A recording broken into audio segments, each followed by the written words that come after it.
Hello dear students. तो इस video में सीखेंगे मीडियन के बारे में। तो मीडियन क्या होता है, तो देखिए क्या है why definition. Median refers to the middle value in the distribution. तो ये क्या हो रहा, क्या कहते हैं इसको, it is a middle value in distribution. Okay, तो डिस्ट्रीब्यूशन में जो मिडल वैल्यू होती है उसको हम मीडियन कहते हैं। ओके, तो this is also known as the positional average. This is also known as positional average भी जानते के नाम से भी इसको जानते हैं। ओके, तो यहाँ पे क्या होता है कि मीडियन जो होता है उसके हाफ ऑफ वैल्यू उसके विलो होती है और हाफ ऑफ उसके अबव होती है। ओके, तो जैसे फॉर एग्जांपल मैं यहाँ पे एक लिख रहा हूँ कि जैसे 900 लिख रहा हूँ, 950 लिख रहा हूँ एंड 1020, देन उसके बाद 1200 एंड 1280। तो यहाँ पे देखिए ये 1020 ये क्या है, मिडल वैल्यू है। तो इसको क्या कहेंगे, this is known as the median value. ठीक है, इसमें देखिए हाफ ऑब्जर्वेशन इसके विलो एंड हाफ ऑब्जर्वेशन इसके एवो में। ओके, अब एक दूसरा केस आ जाता है कि जैसे मैं इसमें एक और एडअप कर देता हूँ, इसी को मैं लिख रहा हूँ 950 1020 1200 एंड 1280 एंड 1300। ओके, तो यहाँ पे देखिए यहाँ पे कोई भी ऐसा वैल्यू नहीं है जिसके विलो भी अपना हाफ ऑब्जर्वेशन आती है और उसकी आधी ऑब्जर्वेशन उसके अबव आती है। तो यहाँ पे देखिए यहाँ पे हमें 2 सिलेक्ट करनी होगी। ठीक है, इवन जहाँ पे भी इवन नंबर्स होंगे, यहाँ पे टोटल ये 6 हमारी जो है ये ऑब्जर्वेशंस आ रही हैं। तो ये इवन है तो इसमें हमें 2 को सिलेक्ट करना पड़ेगा और फिर दोनों का एवरेज लेना होगा। तो इस केस में मीडियन हमारा बनेगा 1020। ओके, एंड ये प्लस ये आ गया, देन इसके अपोन में 2 आ गए and this is equal to ये 1110। ठीक है, तो ये हमारे पास क्या आ गया, मीडियन वैल्यू आ गया। ये तो मैंने आपको सिंपल आइडिया बताया कि हमारे पास ये मीडियन होता क्या है। अब मैं आपको डिफरेंट मेथड इसके बताऊंगा। मेथड में आएगा तो सबसे पहले हम जो है इंडिविजुअल ऑब्जर्वेशन की बात करते हैं। ओके, इंडिविजुअल ऑब्जर्वेशन के बारे में बात करेंगे, जहाँ पे क्या होगा कि एक एंटिटी जो होगी वो उसका एक ही वैल्यू हमारे पास दिया हुआ होगा। तो इसमें देखिए सबसे पहले क्या करते हैं कि हम इसको असेंडिंग और डिसेंडिंग ऑर्डर में लिखेंगे, या फिर आप इसको असेंडिंग असेंडिंग और या फिर आप इसको डिसेंडिंग ऑर्डर में आपको इसको लिखना पड़ेगा। ठीक है, असेंडिंग डिसेंडिंग ऑर्डर में लिखेंगे। देन आपको क्या करना है, इस फॉर्मूले का यूज करना है, वो है n+1/2। ठीक है, ये जिसमें भी आएगा तो वही हमारा क्या होगा, वही हमारा मीडियन वैल्यू होगा। ये मैं एग्जांपल बताऊंगा आपको तो और चीज़ें ज़्यादा क्लियर होंगी। जैसे यहाँ पे आपके पास ऑब्जर्वेशन दी गई है, ये वेजेज दिया गया है, मैं यहाँ पे वेजेज लिख रहा हूँ। वेजेज में आ गया आपका 4100, ओके, 4150, देन 6080 एंड 7120, ये 5200 एंड 6160 एंड 7400। ठीक है, तो यहाँ पे ये वेजेस दे रखी हैं, पर यहाँ पे आप देख सकते हैं इनको ये असेंडिंग या डिसेंडिंग ऑर्डर में नहीं लिखे हुए हैं। तो हमें इसको क्या करेंगे, हम असेंडिंग ऑर्डर में लिख रहे हैं यहाँ पे। ओके, इसको असेंडिंग ऑर्डर में लिखेंगे तो ये आ जाएगा हमारे पास, तो इस तरह से आ जाएगा। ये वेज आ गया हमारे पास। ओके, ये सीरियल नंबर आ जाएगा यहाँ पे, और ये मैं यहाँ पे वेज लिख रहा हूँ। Okay, no problem. अब हमें यहाँ पे क्या करना है, इनको लिखेंगे। तो पहला सीरियल नंबर आ गया तो ये आ गया 4100, देन सेकंड में आ गया उससे जो ग्रेटर आइटम है उसको लिख दिया। देन इसके बाद ये आ जाएगा 5200, then 6080, okay, then 6160 and 7120 and 7400। Okay, तो ये क्या आ गया मेरे पास, ये डिफरेंस जो है ये आइटम्स आ गई, ऑब्जर्वेशंस आ गए जिनको मैंने जो है असेंडिंग ऑर्डर में लिखा हुआ है। अब देखिए हमारे पास कितने नंबर हो गए, ये 7 नंबर हो गए। तो मीडियन का फॉर्मूला क्या बताया था मैंने, n+1/2 करना है हमें। तो यहाँ पे n 7 है, +1/2 किया और आगे मेरे पास क्या आ गया, ये 4 आ गया, या फोर्थ आइटम आ गया। ठीक है, तो फोर्थ की जाए यहाँ पे ये वाली 4 आ गई, तो 4 है हमारे पास 6080। तो ये आ गया हमारे पास कितना, ₹6080 हमारे पास क्या आ गया, मीडियन वैल्यू आ गया। ठीक है, तो ये सिंपल ऑब्जर्वेशन की मैंने बात की थी। अब आगे मूव करते हैं। अब आगे हम देखेंगे कि डिस्क्रीट सीरीज़ को आप कैसे सॉल्व करोगे। ओके, देखिए अगर यहाँ पीछे आपको ये देखना है कि इन केस अगर यहाँ पे फोर्थ आया, अगर यहाँ पे 4.5 आ जाता तो हमें क्या करना है, फोर्थ और फिफ्थ दोनों को लेना है। ठीक है, यहाँ पे फोर्थ प्लस फिफ्थ दोनों को लेना है और उनका क्या करना है, उनका एवरेज कर देना है। फिर उसके बाद जो भी वैल्यू आएगी वही हमारी क्या आएगी, वही मीडियन वैल्यू आएगी। ओके, अब डिस्क्रीट सीरीज़ की बात करते हैं। तो डिस्क्रीट सीरीज़ में हम कैसे करेंगे। ओके, हम डिस्क्रीट सीरीज़ में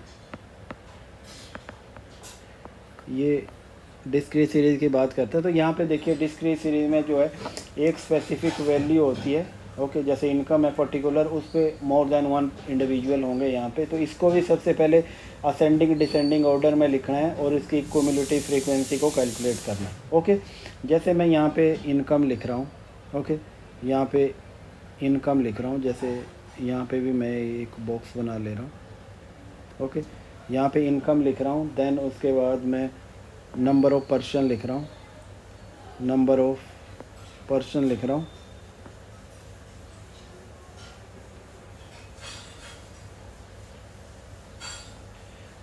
तो यहाँ पे देखिए मैं नंबर इसको असेंडिंग ऑर्डर में लिख रहा हूँ, पहले ही लिख रहा हूँ। जैसे इनकम है, जैसे 4000 इनकम है, वो कितने 24% की है।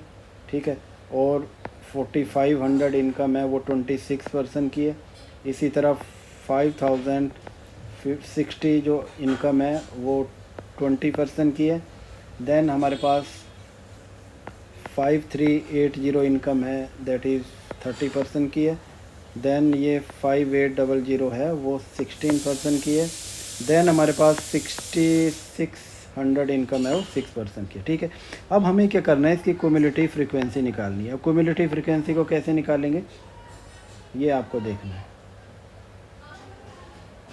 देखिए क्यूमुलेटिव फ्रीक्वेंसी के लिए हमें क्या करना है, इसको सबको ऐड करते जाना। सबसे पहले क्या आएगा हमारे पास 24। ठीक है, अब हमें क्या करना है, 24 में 24 प्लस 26 आ जाएगा नेक्स्ट हमारे पास। तो वो क्या आ जाएगा, वो 50 हो जाएगा। ठीक है, 50 हो गया। और नेक्स्ट क्या आ जाएगा हमारे पास, ये 50 प्लस 20 आ जाएगा। इस तरह से क्यूमुलेटिव फ्रीक्वेंसी को निकाला जाता है। तो ये क्या बन जाएगा, ये 70 बन जाएगा। ओके, 3 हो गए। देन इसके बाद हम क्या करेंगे,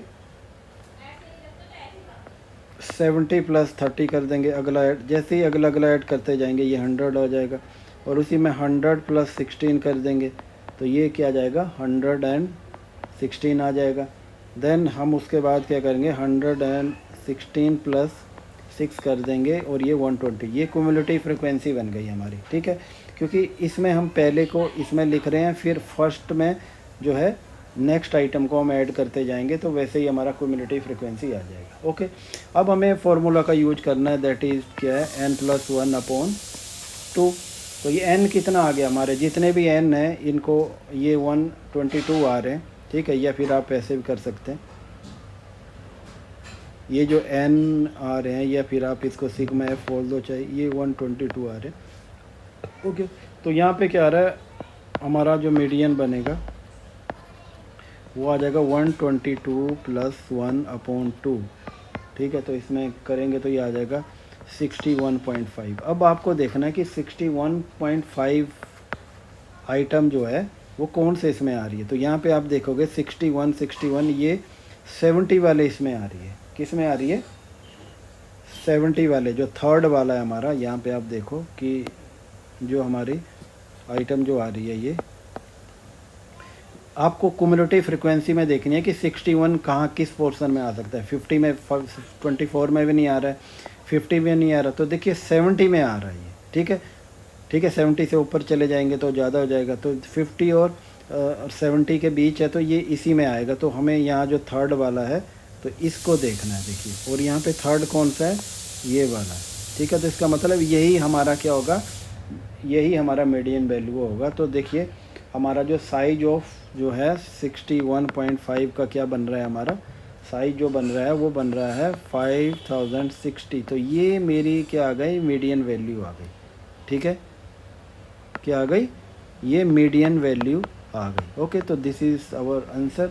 तो देखिए इसमें कुछ नहीं करना है आपको, सबसे पहले क्यूमुलेटिव फ्रीक्वेंसी को कैलकुलेशन करना है। क्यूमुलेटिव फ्रीक्वेंसी के बाद आपको n+1 करना है, ठीक है। n मतलब कितने नंबर हैं, नंबर ऑफ पर्सनस आप ऐसे कह सकते हैं या ऐप कर सकते हैं। नंबर ऑफ पर्सन जितने भी आ रहे हैं उसको जो है 2 से डिवाइड कर देना है +1 करके, ठीक है। तो उसके बाद जो भी आएगा हमारा, जो आपको देखना है वो कौन से हमारे इनकम ब्रैकेट में आ रहा है, तो उसी को, तो यहाँ पे ये 70 आ रहा था, तो ये हमारा, ये वाला हमारा जो है फाइनल हमारा आंसर आ रहा है। ओके, अब ये हमने डिस्क्रीट सीरीज़ को भी कर लिया। अब हम क्या करेंगे, अब हमारा नेक्स्ट है कि हमें कंटिन्यूस सीरीज़ के बारे में मैं बात करूँगा। ओके, ये कंटिन्यूस सीरीज़ के बारे में बात करेंगे, तो ये थोड़ा सा आपको तो हल्का सा कॉम्प्लिकेटेड लगेगा। तो देखिए कंटिन्यूस सीरीज़ में क्या होता है कि इसमें जो फार्मूला चलेगा हमारा, सबसे पहले मैं मीडियन का फार्मूला बता देता हूँ। इसमें चलेगा आपको L का मतलब होता है लोअर लिमिट है, ये n/2 माइनस ये क्यूमुलेटिव फ्रीक्वेंसी आ गई, ओके, अपॉन फ्रीक्वेंसी आ गई, एंड जो ये गैप आएगा, जो हमारा पर्टिकुलर गैप आता है वो मैं आगे आपको बताऊंगा। ओके, जैसे अब यहाँ पे देखिए आपके मार्क्स दिए गए हैं स्टूडेंट के। ओके, और 40 to 50, जैसे मैं यहाँ पे मार्क्स लिख ले रहा हूँ, यहाँ पे मैं मार्क्स लिख रहा हूँ, मार्क्स आ गए, ये MARKS में मार्क्स लिख रहा हूँ, एंड नंबर ऑफ स्टूडेंट यहाँ पे लिख रहा हूँ। ओके, अब यहाँ पे देखिए कि आपको क्या करना है कि 5 to 10, इसमें भी देखिए आपको क्या करना है कि एक पर्टिकुलर सीक्वेंस में चलना है कि 5 to 10 जो है, 5 to 10 कितने स्टूडेंट हैं जिनके मार्क्स आ रहे हैं, तो यहाँ पे मैं 7 लिख रहा हूँ। और उसी तरह 10 to 15 कितने स्टूडेंट है जिसको, ये 15 है, ये हमारा क्वेश्चन ही है, ठीक है। और ये 15 to 20 आ रहा है, तो इसमें कितने हैं, 24 आ रहे हैं। और जो है 20 to 25 जो आ रहे हैं, दैट इज़ 31। और जो है 25 to 30 आ रहा है, दैट इज़ 42 आ रहा है। ओके, और देन इसके बाद 30 to 35, that is 30, and 35 to 40 जो आ रहे हैं 26 आ रहे हैं। ओके, देन 40 to 45 मार्क्स जो आ रहे हैं वो 15 है, एंड देन 45 to 50 मार्क्स जो हैं वो 10 है। ओके, तो इतना आ गया। अब हमें क्या निकालना है, ये तो मेरा क्वेश्चन में गिवन है, हमें इनकी क्यूमुलेटिव फ्रीक्वेंसी निकालनी है। ओके, CF जो निकालना है, दैट इज़, जिसको क्या बोलते हैं, क्यूमुलेटिव फ्रीक्वेंसी बोलते हैं। तो आपको पता है क्यूमुलेटिव फ्रीक्वेंसी कैसे निकालते हैं, ठीक है। तो पहले मैं 7 लिख रहा हूँ, फिर 7 में 15 ऐड कर देता हूँ। ओके, दैट इज़ ये 22 हो गया। देन 22 में मैं 24 ऐड कर देता हूँ, वो 46 हो गया। 46 में 31 कर देता हूँ तो 77 हो गया। 77 में मैं फिर जो क्या करूँगा, 42 ऐड कर दूँगा तो ये 119 हो जाएगा। इसी तरह हम अगली आइटम को ऐड करते जाएंगे तो ये 149 आ जाएगा। देन इसके बाद 175 आ जाएगा। देन इसके बाद 190 आ जाएगा, एंड लास्ट में 200 आएगा। तो ये तो हो गया क्यूमुलेटिव फ्रीक्वेंसी। ओके, अब हमें क्या निकालना है कि हमें क्या करना है, सबसे पहले n/2 को कैलकुलेट करना है, ठीक है। n/2 हमारे पास क्या आ रहा है, ओके, n कितना है, नंबर ऑफ फ्रीक्वेंसी हमारी कितनी है, ओके, n/2, n कितना है यहाँ पे 200 आ गया, ओके, अपॉन 2 करेंगे तो ये हमारे पास के कौन सी आइटम आ गया, 100th आइटम आ गया। तो 100 किस में आ रहा है आपको देखना, तो यहाँ पे देखिए ये इस वाली फ्रीक्वेंसी में 100 आएगा हमारा, इससे ऊपर वाली 77 है, ओके, नीचे वाली से ज़्यादा चली जा रही है। तो ये 1 2 3 4 5, ओके, 1 2 3 4 5, तो हमारा इस ये वाला जो आ रहा है, ओके, इस पे हमारा ये जो है एक रिलेशनशिप बन रहा है, ठीक है। अब देखिए ये हमें पता लग गया कि इसी में जो 25 to 30 वाली जो हमारी जो क्लास है उसी में ये फॉल कर रहा है। तो हमें अब फार्मूला देखना है। मीडियन का फार्मूला क्या था, L मतलब लोअर लिमिट, वो कितनी है, 25 है, क्योंकि 25 to 30 पढ़ रहा है तो L 25 है। n/2 हमने कर ही लिया, वो 100 आया है, ठीक है। माइनस यहाँ पे देखिए, ये यहाँ पे 25 है तो मैं यहाँ पे 25 लिख रहा हूँ, ओके। सॉरी, ओके, इसको मैं फ़िलहाल फार्मूला फॉर्म में ही लिख रहा हूँ, ओके। तो फिर इसको अच्छे से करेंगे तो n/2 आ गया, ओके, माइनस कोमुलेटिव फ्रीक्वेंसी। तो कोमुलेटिव फ्रीक्वेंसी क्या है, इसके एक पीछे जाना है आपको। ये 119 है तो इसके पीछे एक जाओगे तो ये आपकी कोमुलेटिव फ्रीक्वेंसी बनेगी, ओके।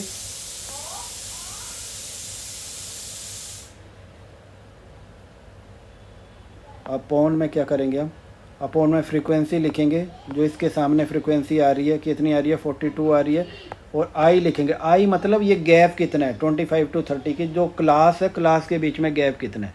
अब हम इन वैल्यू को सब्स्टिट्यूट करेंगे तो हमारे पास क्या आएगा, देखिए इन वैल्यू को लोअर लिमिट कितना है, 25 आ गया हमारे पास, ओके। देन प्लस करेंगे, n/2 कितना आया है, 100 आया। कुमुलेटिव फ्रीक्वेंसी क्या आई है ऊपर, वो 77 आई है, मतलब एक ऑब्जर्वेशन पीछे देखना है हमें, ठीक है। और यहाँ पे फ्रीक्वेंसी कितनी आई है, 42 आई है। कितनी आई है, ये 42 है, गिवन है यहाँ पे, ओके। देन आई कितना है हमारे पास, जो गैप आ रहा है इनमें, ये 5 का गैप है, ओके। अब इसको आगे सॉल्व करेंगे तो ये आ जाएगा हमारे पास, ये 25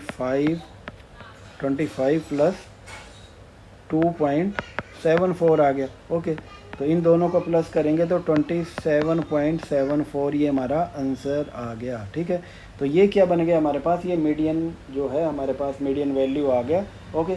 तो देखिए बिल्कुल सिंपल है ये, इसमें आपको ये फार्मूला को अप्लाई करना है, बिल्कुल भी ये डिफरेंट नहीं है, ओके।